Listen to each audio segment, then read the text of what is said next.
Episode 8 की शुरुआत होती है और हम देखते हैं जून सॉन्ग को बचा लेता है। लेकिन सॉन्ग जब कार से बाहर आकर उसे ढूंढती है तो जून उसे वहाँ कहीं नहीं मिलता। वो गायब हो जाता है। उसी टाइम सॉन्ग के पास लियो का कॉल आता है। सॉन्ग उसे हेल्प के लिए अपने पास बुलाती है। लियो तुरंत उसके पास पहुंच जाता है और सॉन्ग को उसके घर ले जाता है। सॉन्ग देखती है सामने जून आ रहा है। लियो जून से कहता है, तुम कैसे पड़ोसी हो? सॉन्ग को हेल्प चाहिए थी, तुम कहाँ थे अब तक? तभी सॉन्ग भी जून से पूछती है कि तुम कहाँ थे? इस पर जून बताता है कि वो पुलिस स्टेशन में था। सॉन्ग उसे कहती है, नहीं, तुम उस पहाड़ पर थे, तुमने मुझे बचाया। लेकिन जून साफ साफ कह देता है उसे कोई मिसअंडरस्टैंडिंग हुई होगी। फिर जून वहाँ से चला जाता है। हम देखते हैं जून के हाथ में कांच के टुकड़े फंसे हुए हैं जो सॉन्ग की कार के हैं। दूसरी तरफ जैकी का ड्राइवर उसे बताता है कि वो लोग सॉन्ग को मार नहीं पाए क्योंकि किसी अनजान आदमी ने वहां आकर कार रोक दी, जिसके बाद उसने उन्हें भी मारा। ये सुनकर जैकी सोच में पड़ जाता है। उधर सॉन्ग अपने घर के अंदर जाती है, देखती है सारी चीजें बिखरी पड़ी है। ये देखकर वो चिल्लाने लगती है, जिसे जून भी सुन लेता है और भागकर उसके पास आ जाता है। सॉन्ग उसे अंदर जाने के लिए मना कर देती है क्योंकि हो सकता है अभी भी कोई उसके घर के अंदर छुपा हो। फिर सॉन्ग जून के साथ उसके घर चली जाती है। सॉन्ग जून से कहती है, कितनी अजीब बात है, मैं जब भी प्रॉब्लम में होती हूँ तो तुम हमेशा मेरे साथ होते हो। सॉन्ग को अभी भी लग रहा था कि कार के सामने जून ही आया था, लेकिन फिर वो कहती है हो सकता है ये उसका भ्रम हो। तभी सॉन्ग की नजर जून के हाथ पर लगी चोट पर पड़ती है। वो पूछती है ये कैसे हुआ? जून बताता है पुलिस स्टेशन से आते वक्त उसका एक्सीडेंट हो गया था और उसे इसकी चिंता करने की कोई जरूरत नहीं। अब हम लियो को सैमी के साथ देखते हैं, जो उससे कहता है कि सॉन्ग की कंडीशन ठीक नहीं है, तो क्या वो उसके साथ कुछ दिन उसके घर रह सकती है? सैमी मना कर देती है क्योंकि उन दोनों का झगड़ा हुआ है।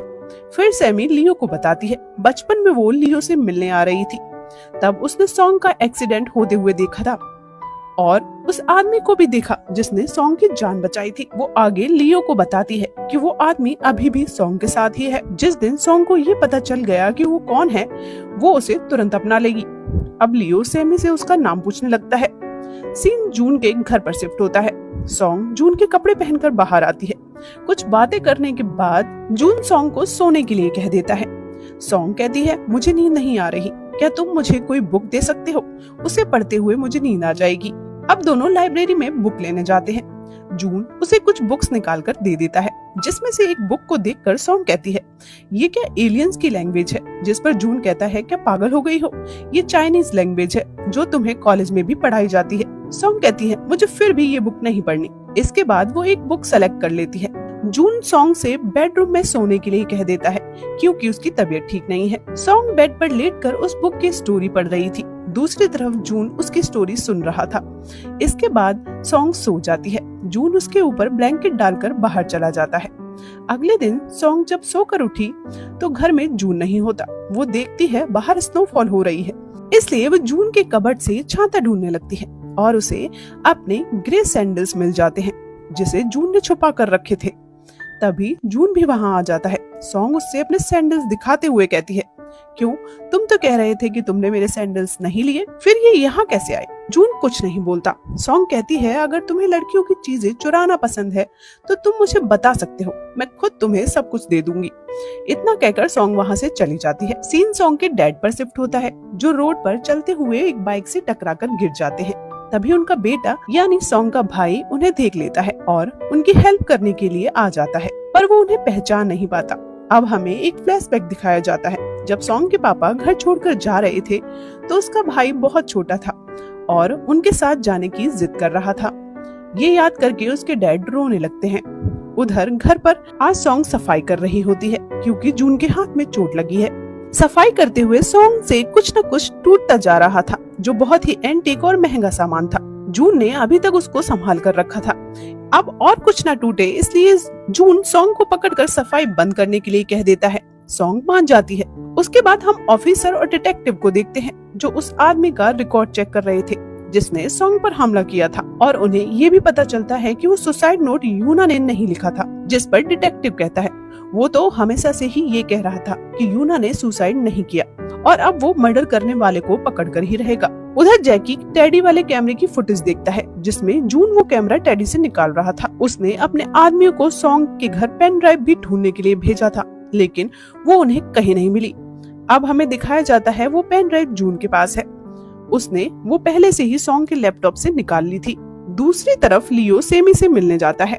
सेमी कहती है, तुम उस आदमी का नाम पूछने आए हो ना जिसने सॉन्ग की जान बचाई थी?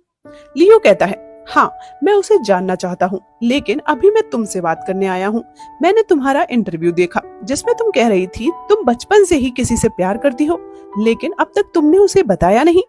कौन है वो? सेमी कुछ नहीं बोलती, जिस पर लियो उससे कहता है अगर वो उसे सामने से प्रपोज नहीं कर पा रही तो उसे फोन करके बता दे, क्योंकि ज्यादा देर करना अच्छी बात नहीं। इतना कहकर लियो वहाँ से जाने लगता है। तभी सेमी उसे ही फोन कर देती है। लियो फोन उठाकर कहता है, पागल लड़की, फोन मुझे नहीं उस लड़के को करना था जिसे तुम प्यार करती हो। सेमी को रोता हुआ देखकर लियो समझ जाता है वो लड़का कोई और नहीं, वो खुद है जिसे सेमी बचपन से प्यार करती है। उसके बाद हम सॉन्ग की मॉम को देखते हैं जो जून से मिलने उसके घर आती है और उससे कहती है क्योंकि अब वो सॉन्ग का मैनेजर है इसलिए उसकी सारी खबर वो उन तक पहुंचाएगा, और अपना फोन नंबर जून को देकर वहाँ से चली जाती है। उधर सॉन्ग बुक वापस करने अपने फ्रेंड की लाइब्रेरी जाती है। फिर दोनों बातें करते हैं। सॉन्ग उसे बताती है कि उसका एक्सीडेंट होने वाला था, तभी एक आदमी ने उसकी हेल्प की, जिसके बाद वो गायब हो गया। सॉन्ग की बातें सुनकर उसकी फ्रेंड कहती है तुम किसी अच्छे डॉक्टर को दिखा दो।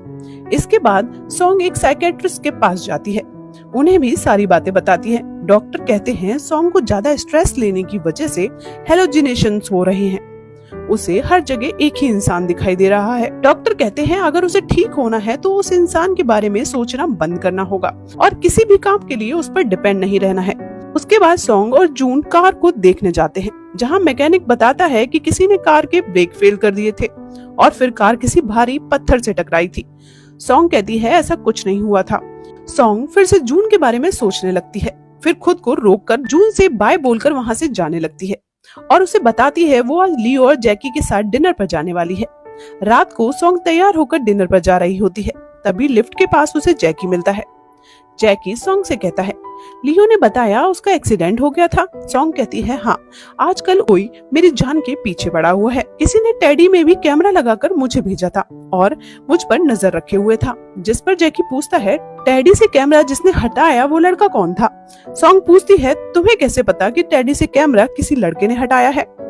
तभी उनका फ्लोर आ जाता है। जैकी बिना आंसर दिए हुए बाहर चला जाता है। अब तीनों डिनर कर रहे होते हैं, जहाँ सॉन्ग कहती है उसे नहीं लगता यूना ने सुसाइड की है, क्योंकि उसने एक वीडियो देखा था जिसमें यूना किसी लड़की से बात कर रही थी। वो लड़की बहुत ही डरी हुई थी, इसलिए वो अपने किडनैपर का नाम नहीं बता रही थी। सॉन्ग की बात सुनकर लियो कहता है उन्हें ये सब पुलिस को बता देना चाहिए, क्योंकि अब सॉन्ग की जान को भी खतरा है। लेकिन जैकी कहता है उन दोनों को इस सब से दूर रहना चाहिए। जैकी सॉन्ग से उस पेन ड्राइव के बारे में पूछता है। सॉन्ग बताती है पेन ड्राइव उसने कहीं खो दी। उधर जून मिस्टर जेंग के साथ था, उनसे कहता है आज मेरा मन नहीं है घर जाने का। जेंग पूछते हैं क्या हुआ, तो जून बताता है कि सॉन्ग अपने दोस्तों के साथ डिनर पर गई है, वो लेट आएगी। मिस्टर जेंग कहते हैं तुम्हें जेलसी हो रही है। जून कहता है ऐसा कुछ नहीं है। फिर वो घर चला जाता है। सॉन्ग के जूते बाहर देखकर स्माइल करने लगता है। वो पूछता है तुम इतनी जल्दी वापस कैसे आ गई? सॉन्ग कहती है वो बोर हो रही थी तो वो घर आ गई। उसके बाद सॉन्ग जून को ड्रिंक ऑफर करती है, लेकिन जून कहता है वो ड्रिंक नहीं करता, क्योंकि एक बार ड्रिंक करने की वजह से उसने बहुत गड़बड़ कर दी थी। वो याद करता है कि कैसे नशे में उसने सारे बर्तन और एक आदमी को हवा में उड़ा दिया था, जिसके बाद सब डर गए थे। इसलिए जून उसे ड्रिंक करने के लिए मना कर देता है। सॉन्ग जून से कहती है कि क्या उसे केमी का मतलब पता है? इसका मतलब केमिस्ट्री होता है। सॉन्ग कहती है उसे बिल्कुल अच्छा नहीं लगता कि कोई उसे इग्नोर करे, इसलिए तुम मुझे 15 सेकंड तक लगातार देखते रहो। जून कहता है इससे क्या होगा? सॉन्ग बताती है कि मुझे जानना है क्या अभी भी जून को उसके घर में रहने से कोई फर्क नहीं पड़ता या फिर कुछ बदल गया है। जून वहां से जाने लगता है। सॉन्ग उसे पकड़कर अपने पास बैठा लेती है और फोन में टाइमर सेट कर देती है। जून को उसे देखने के लिए कहती है, फिर जून उसे देखने लगता है। सॉन्ग अलग अलग फेस बना रही थी, फिर हंसने लगती है। तभी जून उसे पकड़कर अचानक किस कर लेता है और इसी के साथ ये एपिसोड यहीं खत्म हो जाता है। आपको मेरा एक्सप्लेनेशन कैसा लगा जरूर बताइएगा। मिलते हैं नेक्स्ट वीडियो में, तब तक के लिए good bye and take care.